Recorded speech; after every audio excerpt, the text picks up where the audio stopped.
Is the Middle East heading to a regional war? It's a question that's been asked repeatedly since the start of Israel's war on Gaza. It's a question that we've asked on this podcast. The general assumption is that any regional conflict would start with the opening of a new military front in northern Israel to confront Hezbollah in Lebanon.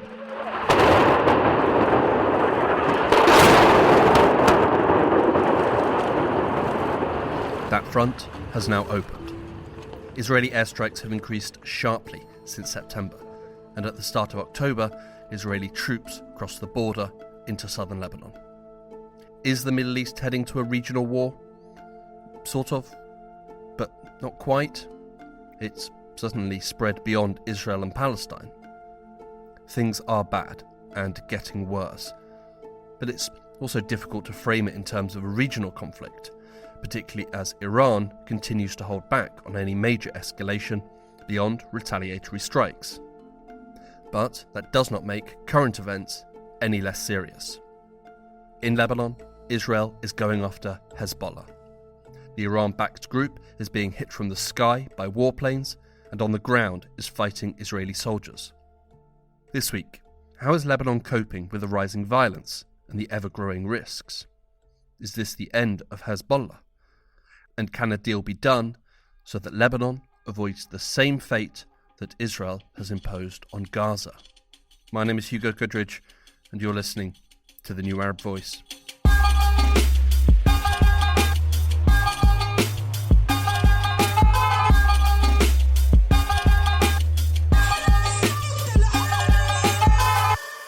Israel has been targeting Lebanon and Hezbollah targets in Lebanon since the start of the war against Gaza.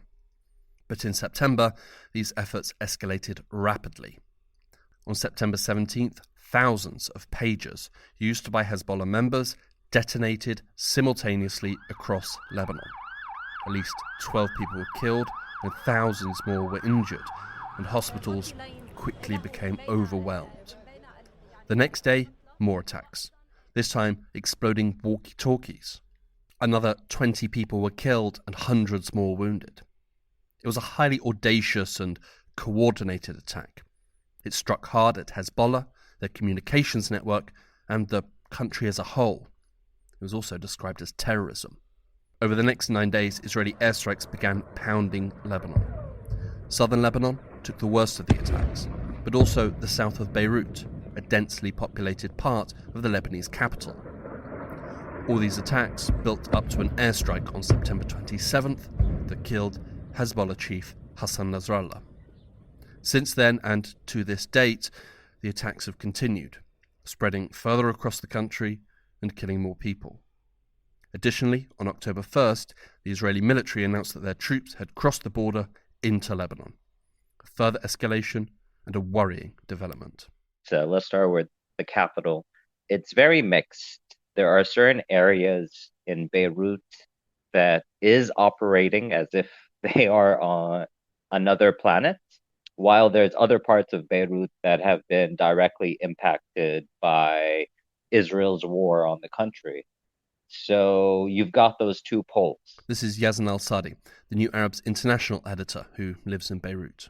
Overall, though, it's a lot of anxiety, it's a lot of fear of the future, it's a lot of concerns, a lot of anger towards the injustice that is happening.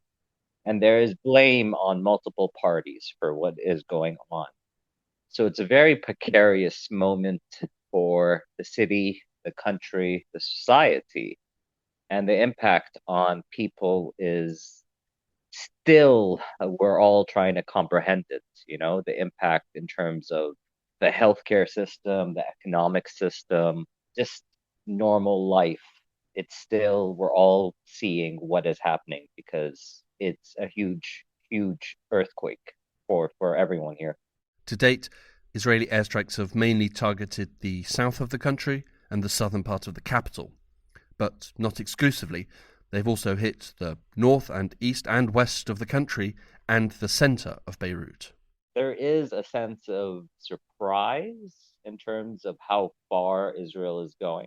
To a lot of people, there were, assumptions that, this isn't going to be this is going to break out into a war, or it's going to be around, 2006 level, which had, limitations compared to something like 1982. But what we're seeing now is something that is worse than 2006, probably will reach the level of the violence of 1982 or more, because again, we're talking about an Israel that has crossed the Rubicon in a lot of ways in terms of its psychology and mentality. The death toll in the past 2 weeks has surpassed what happened in 2006, which was over 33, 34 days. Yeah, it's quite shocking. And I think a lot of people are slowly grasping the scope of this.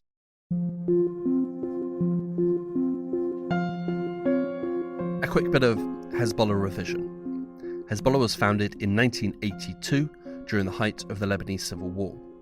Hezbollah is a Shia Islamist group with both a political wing and a paramilitary wing.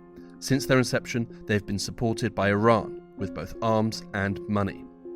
Also in 1982, Israel invaded Lebanon, looking to attack Palestinian Liberation Organization targets. Israel would eventually withdraw from Lebanon in 2000. The 1982 war was the first major confrontation between Israel and Hezbollah. 2006 saw the second major confrontation, when, again, Israel invaded Lebanon. Israel withdrew 34 days later. With the outbreak of the Syrian civil war, thousands of fighters from Hezbollah travelled to Syria to support the government of Syrian President Bashar al-Assad.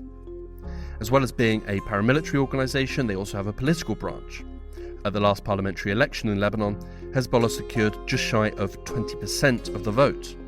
For a multi-party state, this represents a large share of the vote. Today, much of the focus is on their military forces, and if they have the strength to repeat the defences of 1982 and 2006. I would say that Hezbollah was perhaps the most powerful non-state actor on earth. This is David Daoud. David is a senior fellow at the Foundation for Defense of Democracies with a focus on Hezbollah, Lebanon, and Israel. We're talking about an organization that is reported to have amassed an array of weapons that included something up to 200,000 projectiles, are the estimates. And this is a mixture of anti-tank guided missiles, short-range rockets. And when we talk about short-range, we're talking about 40 kilometers, give and take, drones of various sorts, loitering munitions, longer-range projectiles, precision-guided missiles, and a fighting force that there have been estimates somewhere between 50,000 to 100,000 fighters. Now, not all of these are all... Hamas and Hezbollah are similar in many ways. Both Islamist organizations, both vehemently opposed to Israel's occupation.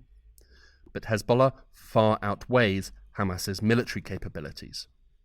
Specific numbers are difficult to come by, but we do have a good approximation of their fighting forces and capabilities.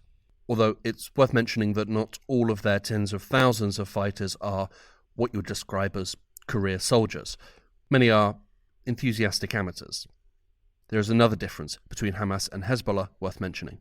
Hezbollah has had offensive experience, whereas Hamas has not had that offensive experience in the past. In Syria, particularly, Hezbollah acted, I don't want to say as a standing army, but as close enough to one as possible. So they have offensive experience. This is a tried and tested organization. But all this was before Israeli attacks on Hezbollah really started to ramp up.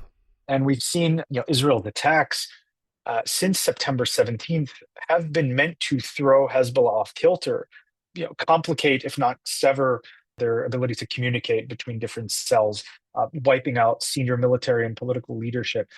Yes, there's been targeting of the arsenal. We've seen the IDF put out estimates that 30% of Hezbollah's arsenal remains. What part of that arsenal that is, right, is an open question. Is it the precision guided missiles? Is it the short range Katyushas? But Hezbollah's ability to deploy all of that strength was I don't want to say decimated, but severely set back in the 10 days or so between September 17th, and I would say especially up to the assassination of Hassan Nasrallah. Hezbollah has never really been hit harder by Israel. On September 23rd, 1,600 Hezbollah targets were hit by Israel. killing at least 492, including 30 children and 58 women. That was just a single day. It would be very hard to deny that this isn't having an impact on the group. How much of an impact, particularly when it comes to the number of casualties, that's a bit more difficult to gauge. They're not revealing, who's dying where, or at all. So we don't know how many fighters Hezbollah is losing. If the Israelis are losing 5 and Hezbollah is losing, say, 50 for each of those 5, it's clearly not, it's a Pyrrhic victory, if it's a victory at all for Hezbollah. How long they'll be able to sustain this is a question. And again, how long they'll be able to sustain this if the Israelis decide they need to go further, they need to ratchet up to the next level of pressure. That'll be seen when that happens.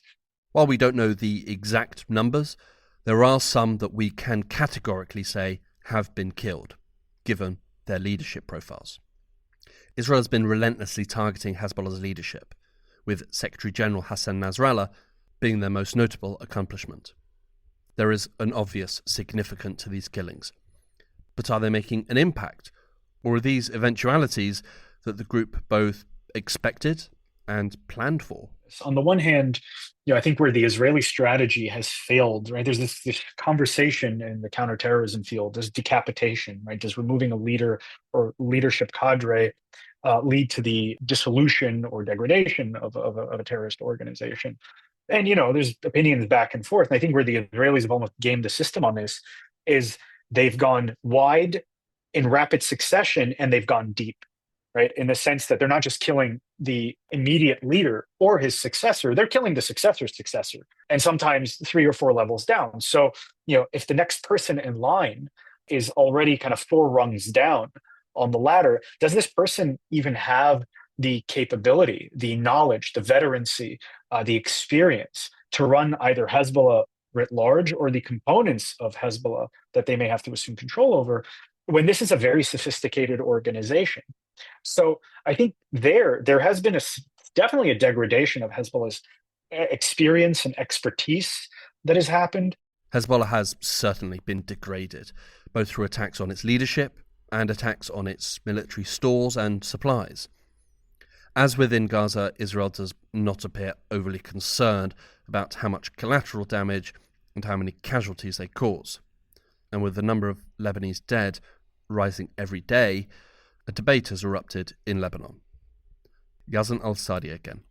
Obviously, there is the immediate blame on Israel, the aggressor here, that is committing massacres and flattening residential buildings. There is also blame on Hezbollah for, quote unquote, dragging the country into a fight.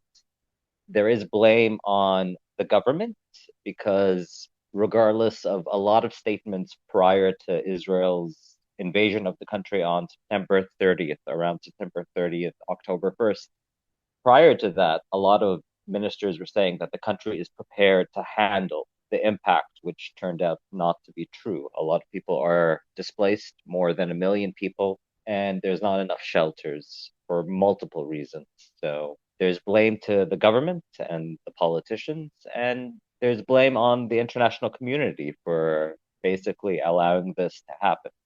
So a lot of blame is going around. At this point, it's probably worth asking, what does Israel want? In Gaza, Israel has spoken about the total destruction of Hamas. Does it want the same for Hezbollah? Also acknowledges that this is a war of who's going to scream out in pain first, right? It's the Israelis ratcheting up the pressure on Hezbollah to get them to back down off of this goal of continuing to attack northern Israel in support of Gaza and to back off the border. Since the start of the war in Gaza, Hezbollah has launched frequent barrages of rockets across the border and into northern Israel. This has forced around 60,000 Israelis to flee their homes.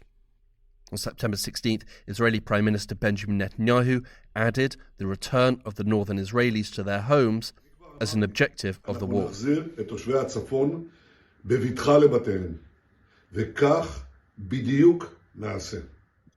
the shadow of October 7th in their minds, seeing Hezbollah operatives along the border, they won't return home, right? This will lead to a de facto depopulation of the north.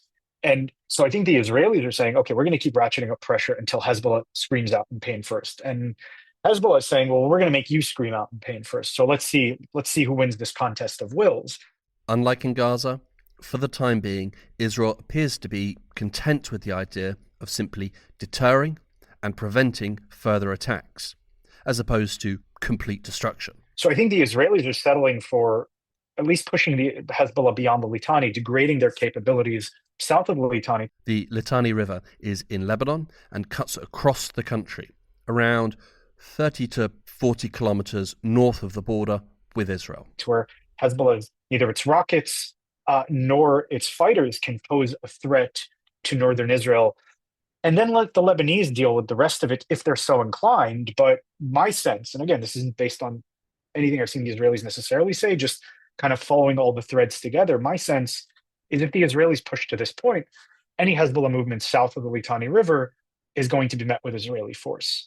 Right? It's kind of going to be similar to bringing the war between the wars in Syria into Lebanon moving forward, and then let the Lebanese figure out what they do with Hezbollah and what is Hezbollah's ultimate fate, so long as it no longer is capable of threatening northern Israel. Amid the growing levels of violence in Lebanon, international parties have tried to secure a ceasefire deal. The United States in September had been working with France and other allies to effect a 21-day ceasefire to allow time for diplomacy to work and avert a broader Israeli action. This is Charles Dunn, adjunct professor at the Elliott School of International Relations, George Washington University, and senior non-resident fellow at the Arab Center, Washington, D.C. The major change in the U.S. position has been the administration has decided to go along with and support Israel's efforts to degrade, if not eliminate, Hezbollah on the ground in hopes that it can lead to some kind of a diplomatic solution in the future. Initial efforts for a ceasefire failed, pretty miserably, but just in the past couple of days, efforts have ramped up significantly. By the time you hear this, a ceasefire deal could be in place, or could be coming in the next couple of days.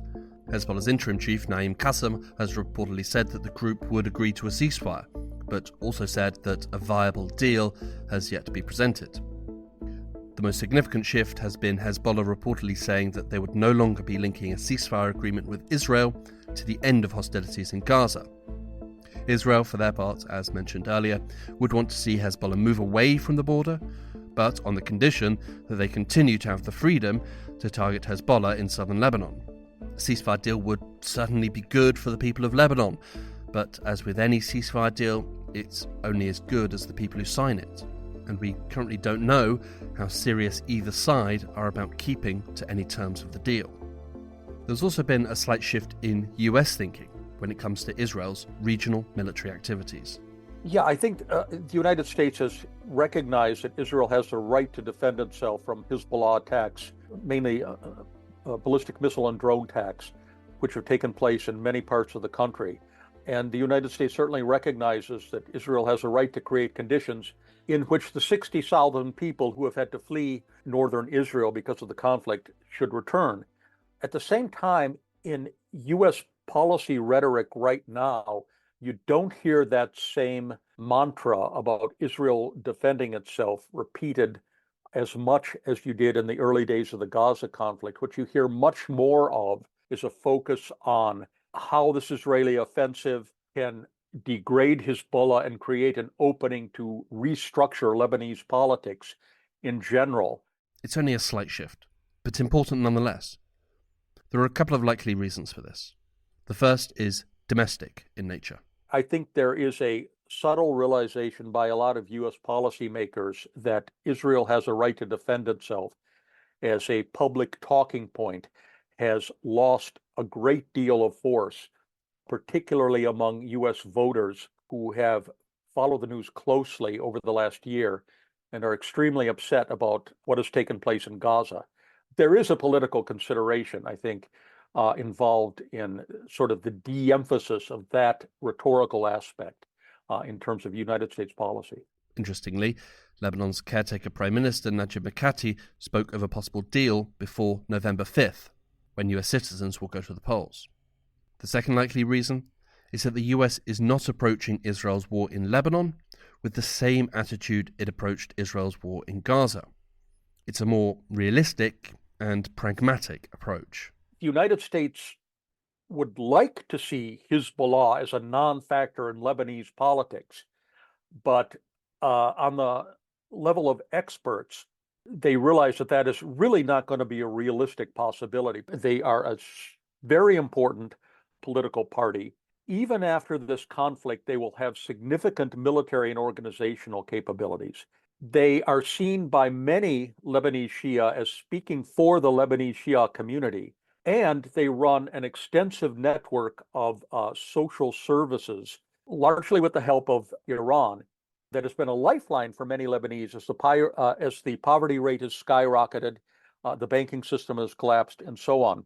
So, I think there is a realization among, the more realistic members of the U.S. policymaking community that not only is it not possible to make Hezbollah non-factor in Lebanon, it's probably not even desirable in some important ways. Untangling Hezbollah from Lebanon would be an almost impossible task. Hezbollah is more than a military group. They are also a political party, and a popular political party. David Dawood again. They're the largest group in parliament by popular support, right? This is something that we tend to either ignore, or it tends to be downplayed by Lebanese activists in the United States. They won 356,000 votes in the last parliamentary elections. That was the largest by any party, right? Lebanese Shiites, according to a recent poll, 89% had a very favorable opinion of Hezbollah. This is Washington Institute poll from January, and 93% had a favorable opinion of Hezbollah. So this isn't a marginal actor. As well as being a highly popular political party, they are also part of a political system that has been fraught with divisions, intense disagreements, and ultimate stagnation. And this political stagnation is of particular interest to the US. And of course, the United States has also started emphasizing the importance of electing a new Lebanese president, which would be powered certainly to negotiate some kind of deal, even if indirectly, with Israel and help impose some kind of order and stability in the country. And this is one of the focuses of U.S. policy right now, is to try to somehow engineer a new presidential election, which would require the Speaker of the Parliament, Nabi Berri, to call a special session to do this. But the ducks are not aligned at the moment to do that. But that's going to continue to be a focus of U.S. policy. Lebanon has been without a president since October 2022, despite multiple parliamentary sessions that have tried to break the deadlock. If one could be elected, that would be a big step in the right direction. But given the state of Lebanese politics, this would require a Herculean effort, and with no guarantees of success. Let's say that by some political miracle, all the parties can agree on a new president tomorrow. It would be a good start. But it's just the first step. What follows would be intense negotiations between Hezbollah and the other parties. What we've heard from everyone across the political spectrum is, even where we see a desire for Hezbollah to either disarm or at least move north of the Litani, that will happen, as they've been saying, right? Be it Walid Jumblat or even Samir Jaja, right? On MTV, I think he said this about a week and a half ago. This will be done through dialogue and consensus. Walid Jumblat and Samir Jaja are both Lebanese political leaders for the Druze Progressive Socialist Party and the Christian Lebanese Forces Party, respectively. Hezbollah has a sizable block of public support. This gives them a legitimate seat at the table in the Lebanese context, of course. And since Lebanon's decision-making is all made by consensus, right, this dialogue and consensus that either Walid Jumblat or Mark Doe or anyone else are talking about, they'd have to turn to Hezbollah and say, so guys, we all agree that you should disarm or at least move to the north of the Litani. Do you agree? And Hezbollah has the right at that point to say no. And then what's the rest of the constellation of forces going to do? What we're seeing in Lebanon today is the sharp end of a debate that has raged in Lebanon for decades now. Should Hezbollah disarm? Lebanon's Christian, Druze and Sunni political parties believe that they should. They are politically and ideologically opposed to Hezbollah on many issues to varying degrees. They are also uncomfortable with one group having such a large, powerful military wing. Additionally, they would point to current events and say, look at what's happening. The military threat of Hezbollah is why Lebanon is being attacked. On the other side, Hezbollah and its supporters would also look at the current events and say, look at what's happening. This is exactly why we need a military force, to resist Israeli aggression. Additionally, they do not want to give up the strength that they have built up over so many years.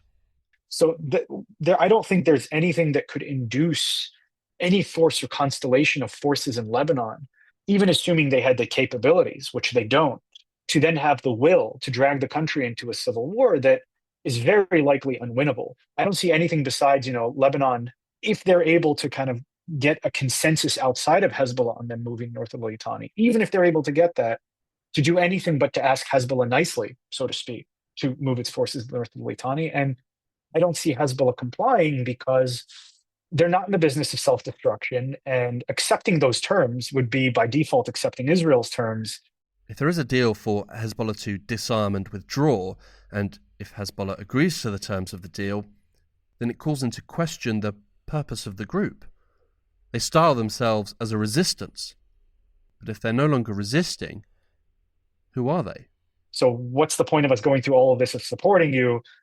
We might as well go elsewhere. And I think Hezbollah realizes that. That's why they're stuck really between the commitment to Gaza and continuing to attack Israel and this war that they've now brought upon Lebanon. Currently, we don't know if a ceasefire deal can or will be struck, how long the ceasefire would last, or if the parties would agree to the terms of the deal. One thing to keep in mind is that we do already have a deal. It's called Resolution 1701. It's a UN Security Council resolution that was passed in 2006 and effectively ended the conflict between the two sides. It calls for a full cessation of hostilities between the two sides, the withdrawal of Hezbollah and other forces from Lebanon south of the Litani River, the disarmament of Hezbollah and other groups, and the withdrawal of Israeli forces from Lebanon. The only armed forces supposed to be in the area are the Lebanese Armed Forces and UNIFIL, or the United Nations Interim Force in Lebanon. It would be them, and only them, who would keep the peace. The terms of the deal have never been adhered to, by either sides, which isn't ideal, but better than war.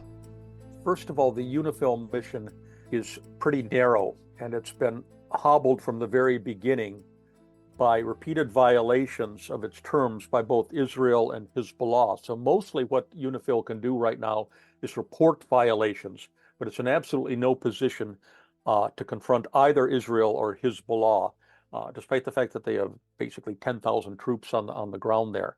So it's been fairly ineffective. Plenty of the talk today surrounding a ceasefire deal is along the lines of returning to 1701 or maybe strengthening it somehow.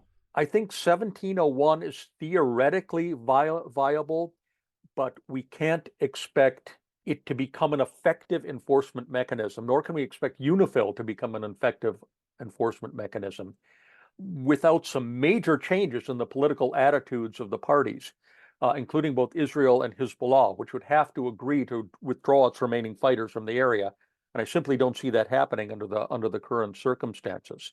So, like a two-state solution in Palestine, the U.S. talks about this all the time, but practically speaking, it seems very, very far off in the distance, if it can be attained at all.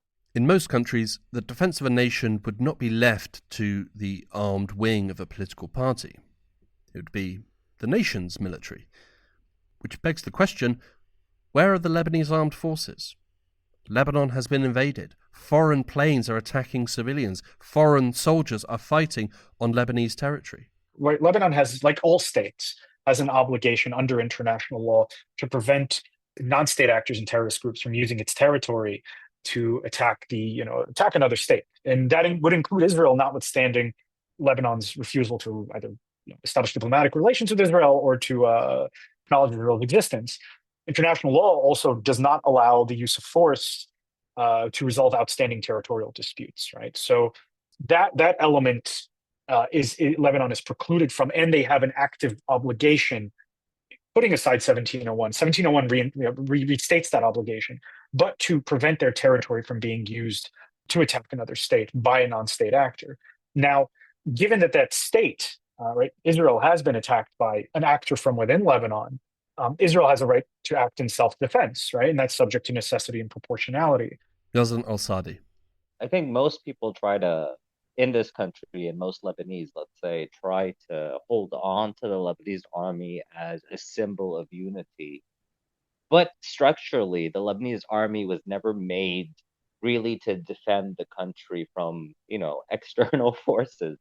From its structure, look at the type of funding it gets, the type of weaponry that it gets, especially from Europe and North America, that isn't really heavy munitions or arms. So it is made, really, I would argue, and other people have argued, to really police internally, whether on refugees or the poorer class, because you saw the Lebanese army deploy itself during the 2019 uprising. But when it comes to something like Israel, it cannot have the ability to fight, and people understand that. And it's a mixed bag. So there's always this discussion of trying to empower the Lebanese army in order to remove the raison d'etre of an armed resistance movement.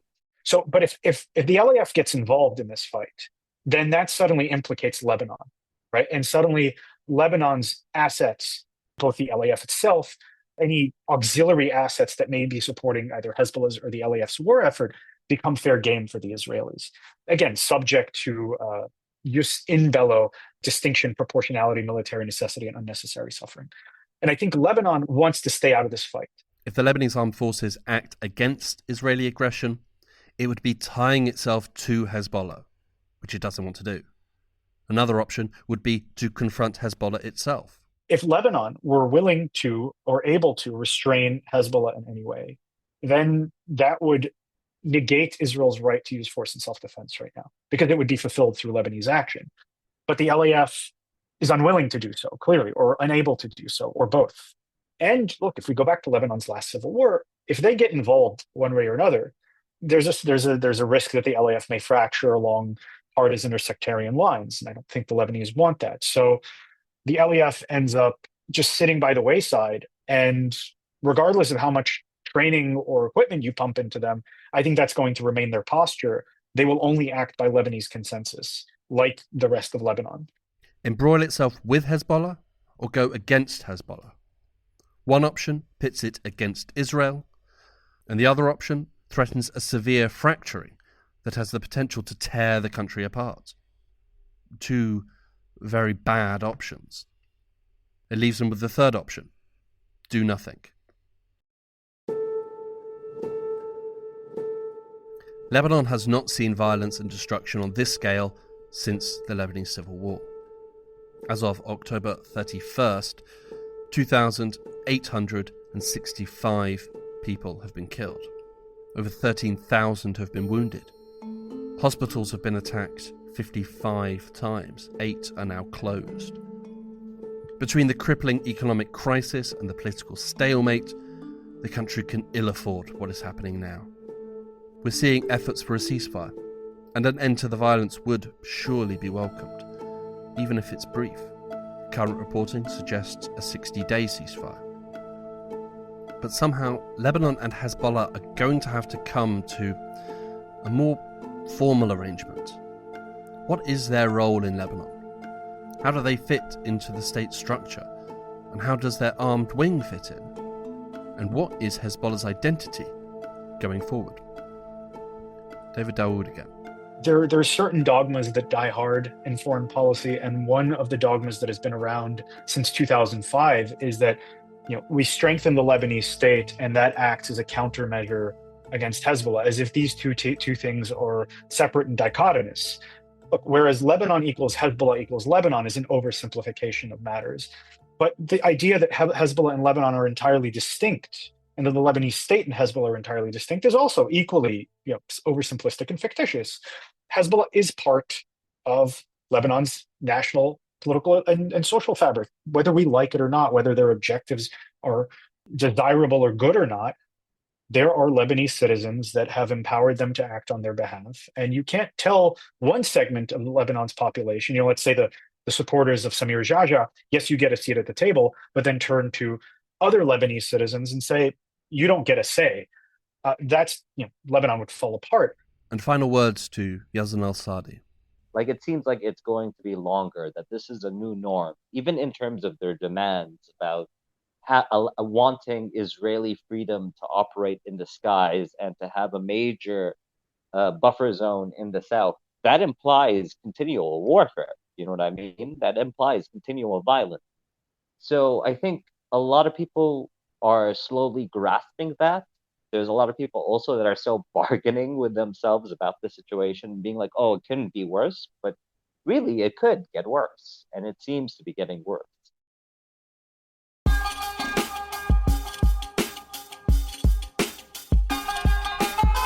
This episode of The New Arab Voice was written and produced by me, Hugo Goodridge. Our theme music was by Omar Al-Fil. The New Arab Voice is taking a short break, but we'll be back in a few weeks' time with a new episode. Until then, you can find all our previous episodes on all major podcast platforms. You can also check out our Instagram and X, both at TNA Podcasts, for additional content. And you can email us, podcast@newarab.com. That's podcast@newarab.com. You can subscribe to the podcast so you never miss an episode, and you can also rate and review, which helps us spread the word. Don't forget to follow The New Arab on Facebook, X and Instagram for all the latest news, analysis and opinion from the region.